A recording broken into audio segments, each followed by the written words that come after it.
Next நாங்கள் போன trip தான் கொல்லி ஹில்ஸ். ஸோ கொல்லி ஹில்ஸ் நமக்கு தெரியும், நாமக்கல் டிஸ்ட்ரிக்டில் இருக்குது. ஸோ கொல்லி ஹில்ஸ் எப்படின்னா நிறைய ஃபால்ஸ் இருக்கிற மாதிரி ஒரு இது. ஸோ நம்மளுக்கு அந்த ஆகாய கங்கையெல்லாம் தெரியும். ஸோ இது வந்து நம்ம பைக்கர்ஸ் பேரடைஸ்னு கூட சொல்லுவாங்க. இது ஏன் அப்படி சொல்கிறாங்கன்னா, இதில் இருக்க அந்த 73 ஹேர்பின் பென்ஸ். ஆக்சுவலி நீங்கள் ரோட்டில் பார்த்தீங்கன்னா உங்களுக்கு 70 ஹேர்பின் பென் தான் தெரியும், லைக் 70 ஆஃப் 70, 69 அப்படின்ற மாதிரி தான் போயிட்டுருக்கோம். பட் அதுக்கு மேலே ஒரு 3 ஹேர்பின் பென் இருக்க போல் உங்களுக்கு அந்த டாப் போகிறதுக்கு. ஸோ அதான் அந்த 73 அப்படின்ற மாதிரி சொல்கிறாங்க.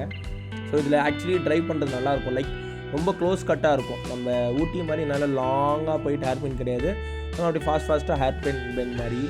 மற்றபடி ரோடெலாம் கொஞ்சம் நல்லா தாங்க இருக்கும். கொல்லி போகிற வழியில் பார்த்தீங்கன்னா கொல்லி போகிறதெல்லாம் சூப்பராக தான் இருந்தது.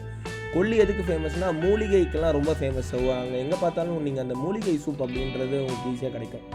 ஸோ நாங்கள் ஆக்சுவலி நைட்டு தான் கிளம்புனோம். ஸோ செம மழைங்க. லைக் அந்த உளுந்தூர்பேட் சேலம் ரோட்டில் சரியான மழை கொடூரமாக அடிச்சிட்டு இருந்தது. ஸோ எங்களுக்கு அந்த விசிபிலிட்டியே இல்லாமல் இருந்தது கொஞ்சம் நேரத்துக்கு. ஸோ அது ஒரு நைஸ் ட்ரைவாக இருந்தது. சரியான மழை, செம்ம ட்ரைவாக இருந்தது. ஸோ இதாங்க நாங்கள் ஸ்டே பண்ண இடம். ஸோ ஒரு நல்ல ஒரு லான் இருந்தது, முன்னாடி ஒரு நல்ல ஒரு லேக் வியூ மாதிரி இருந்தது. ஸோ இதுதான் அந்த கொல்லி லேக். இங்கே போட்டிங் எல்லாம் பண்ணிகிட்டு இருந்திருக்காங்க. ஸோ நைட்டு நாங்கள் சும்மா இந்த லேக்குக்குள்ளெல்லாம் போயிட்டு சும்மா பார்த்துட்டு இருந்தோம். நல்லா தான் இருந்ததுங்க இந்த ஸ்டே ஆக்சுவலி.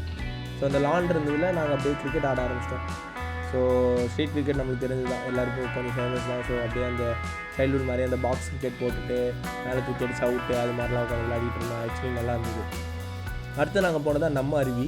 ஸோ இது எப்படின்னா ரோட்லேருந்து கொஞ்சம் வாக்கிங் டிஸ்டன்ஸில் தான் இருக்கும். ஒரு 100 or 200 meters தான் உங்களுக்கு வாக் பண்ணுற மாதிரி இருக்கும். இதாங்க அந்த நம்ம அருவி. லைக் ஒரு பாறை, அது பாறையில் அப்படியே தண்ணி ஊற்றிட்டுருக்கு. ஸோ இதில் கொஞ்சம் தூரம் அவங்க வாக் பண்ணோம். இதுக்கு என்ட்ரி இருக்குது. என்ட்ரி ஒரு சின்ன அமௌண்ட்டு தான் இருந்தது. ஸோ அந்த என்ட்ரி கொடுத்துட்டு நாங்கள் உள்ளே வாக் பண்ணிட்டோம். வாட்டர் பார்த்திங்கன்னா சரியான ஃபோர்ஸு, சரியான கோல்டு. அப்படியே உங்களோட ஷோல்டர்ஸில் அது விழும். செம்மையாக இருந்தது. மசாஜிங் மாதிரி வேறு லெவலில் இருந்துச்சு அது ஆக்சுவலி. ஸோ பார்த்திங்கன்னா நாங்கள் அப்படியே செம்மையாக என்ஜாய் பண்ணியிருந்தோம் அந்த வாட்டர் ஃபால்ஸில். அது அடிக்கடி சரியான மசாஜு, நல்ல ரிலீஃபை கிடச்சிது. அடுத்தது நாங்கள் போன இடம் வந்து சும்மா அப்படியே கொல்லியை சுற்றி பார்த்துட்டோம். ஆக்சுவலி இந்த வியூ பாயிண்ட்டும் போகல. இந்த வாட்டி போகும்போது எங்களால் ஆகாய கங்கை போக முடியல. ஆக்சுவலி அவ்வளோ டைம் இல்லை, லைக் அந்த 1000 steps ஏறி இறங்குறது. ஸோ அடுத்த நாள் காலையிலையும் திருப்பி எழுந்தோடனே நாங்கள் லைட்டாக அப்படியே கிரிக்கெட்டில் தான் ஆரம்பித்தோம் எப்போவுமே. ஸோ அது கொஞ்சம் எக்ஸசைஸ் மாதிரி ஸ்டார்ட் பண்ணலான்னு சொல்லிட்டு அதுக்கப்புறம் நாங்கள் போன இடம் தான் மாசிலா ஃபால்ஸ்ன்னு சொல்லிட்டு. ஸோ அதுக்கு வெளியே பாருங்கள், நாங்கள் எங்கள் பசங்கள்லாம் வந்து குச்சியை சாப்பிட்டுருக்காங்க. இது அந்த சேமியா ஐஸை நம்ம சின்ன வயசில் சாப்பிடுவோம், அதுதான் சாப்பிட்டுருக்கோம். இதுக்கும் அதே மாதிரி தான், நீங்கள் ஒரு 100 or 200 meters நீங்கள் வாக் பண்ணுற மாதிரி வரும். ஸோ எங்கள் பசங்களாம் அப்படியே ரொம்ப குஷியாக கிளம்பிட்டு இருந்தாங்க.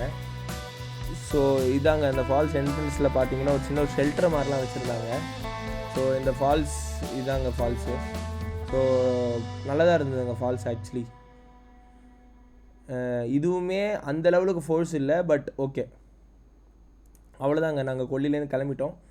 நெக்ஸ்ட் வீடியோவில் பார்ப்போம்.